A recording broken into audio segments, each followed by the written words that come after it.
April 7, and our scripture for the day is Psalm chapter 90, verse 2. Before the mountains were born, or you brought forth the whole world, from everlasting to everlasting, you are God.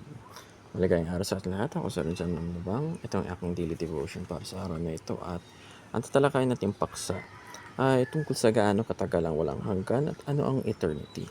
Simulan na natin.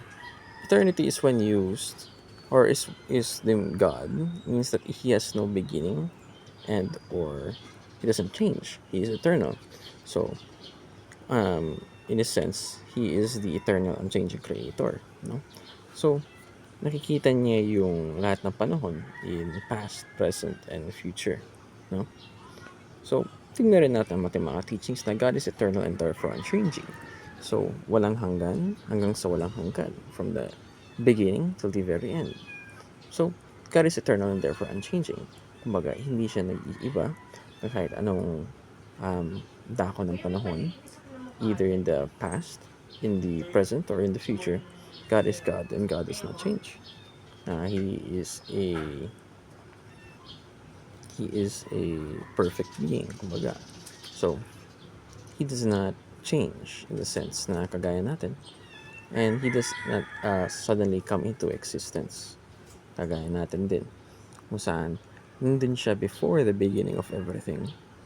And nandun din siya sa dulo ng lahat. No? Next is God exists both outside and inside of time. So, in order to understand that, na walang hanggan sa walang hanggan, God is both outside and inside of time, creator of time, and lives within time, exists within time as ito yung creation niya. No? So, God is on time. Sabihin natin, He's created it, and He also makes use of it. Tayo, sumasabay siya sa oras kung saan na tayo nabuhay at tayo kumbaga, He has created it and also lives by the rules of it. Kasi siya nga rin gumawa, sinusundan niya rin.